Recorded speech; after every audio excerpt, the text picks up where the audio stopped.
Viewers, एक बार फिर से आप सभी का स्वागत है हमारे एआरएम टीवी पे।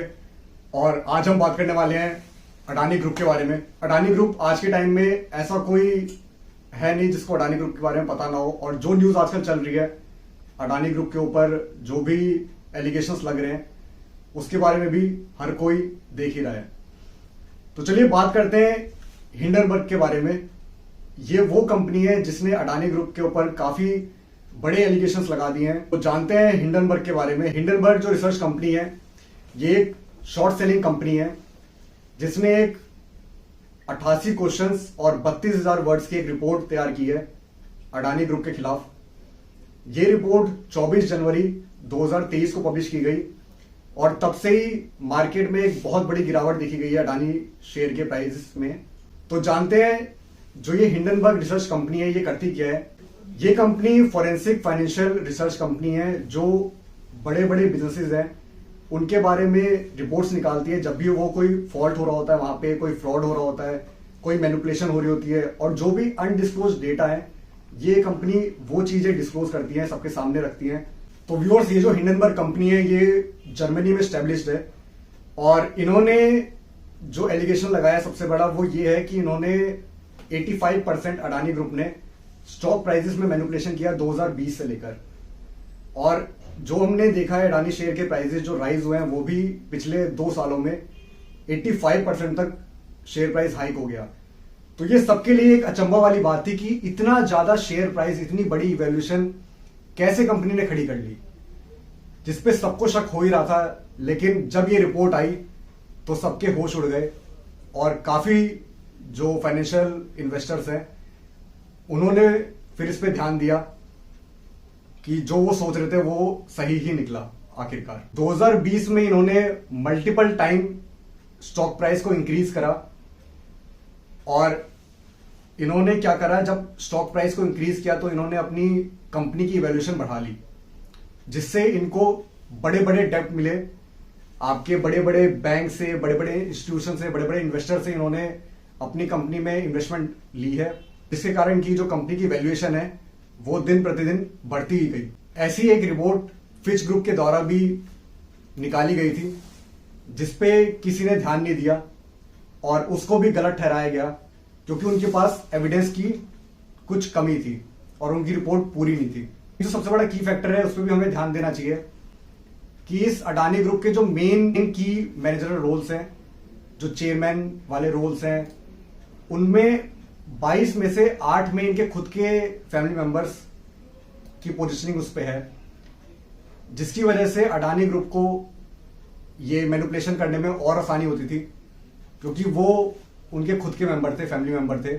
और इन पे मनी लॉन्ड्रिंग और करप्शन के भी काफी एलिगेशंस लगते आए हैं, लेकिन इस पे ना सरकार ने कदम उठाया और लोगों को भी जब तक मुनाफा मिलता गया लोगों ने भी इस पे सोचना बंद कर दिया। साथ ही में सरकार के द्वारा इन पे 4 बड़े केसेस चल रहे हैं, वैल्यू है लगभग 17 बिलियन यूएस डॉलर की।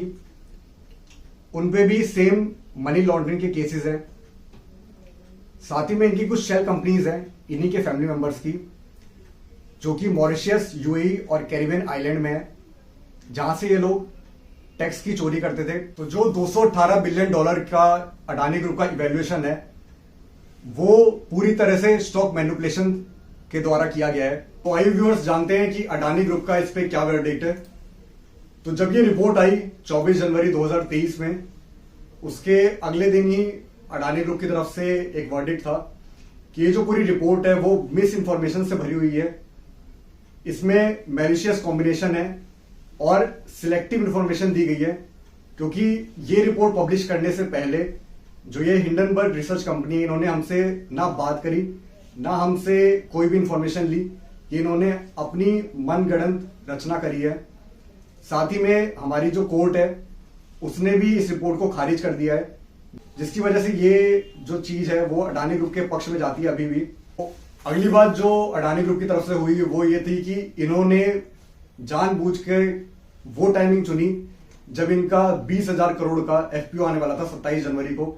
उससे पहले ये रिपोर्ट पब्लिश करी गई कि अडानी को बदनाम किया जाए। तो इनका ये कहना है कि ये इनका जो एफपीओ है वो अनसक्सेसफुल रह जाए, इसी कारण से इन्होंने ये जो रिपोर्ट है ये जानबूझकर एफपीओ आने से पहले निकाली। साथ ही में अडानी ग्रुप की तरफ से एक और वर्डिक्ट है कि हमारी इंटरनेशनल मार्केट में काफी इंस्टीट्यूशंस हैं, फाइनेंशियल इंस्टीट्यूशंस हैं, जिनके अंदर हमारी रिपोर्ट्स, हमारी रेटिंग्स काफी अच्छी है। तो ये अचानक से एक कंपनी कहां से आ जाती है जिन्होंने ऐसी रिपोर्ट निकाल दी, वो भी हमसे बिना बात करे। साथ ही में अगर बात करें तो अडानी को आज की डेट में 29 जनवरी 2023 तक 4 लाख करोड़ का लॉस हो चुका है, जिसमें से LIC एक बड़ा नाम है जिसके 19,000 करोड़ रुपए अडानी के शेयर्स में डूब चुके हैं। और इनका जो शेयर प्राइस है, अडानी के सारे ही शेयर, चाहे बात कर ले अडानी पोर्ट्स की, चाहे बात कर ले अडानी विलमार की, चाहे बात कर ले अडानी पावर की, अडानी ट्रांसमिशन से लेकर इनकी 7 कंपनियां हैं जिसमें लगभग 20% प्राइस फॉल हो गया है अभी तक। साथ ही में अडानी ने पिछले 1 साल में काफी सीमेंट कंपनियों में भी इन्वेस्टमेंट करी है, जिसकी वजह से उन शेयर्स में भी काफी गिरावट पिछले 2 से 3 दिनों में देखी जा रही है। तो व्यूअर्स, आपको ये अडानी के शेयर कितने वैल्यूएबल और कितने सस्टेनेबल लगते हैं, ये आप हमें कमेंट सेक्शन में जरूर बताइएगा। और हिंडनबर्ग रिसर्च की ये जो पूरी रिपोर्ट है, इस पे आपका क्या सोचना है, ये भी हमें कमेंट सेक्शन में जरूर लिख के बताइएगा। तो व्यूअर्स, इसी के साथ इस वीडियो को खत्म करते हैं और इस वीडियो को लाइक जरूर कर दीजिएगा, इस वीडियो को शेयर करिएगा और हमारे चैनल को सब्सक्राइब भी जरूर कर दीजिएगा। इससे हमें मोटिवेशन मिलेगी और वीडियोस आपके लिए लाने के लिए।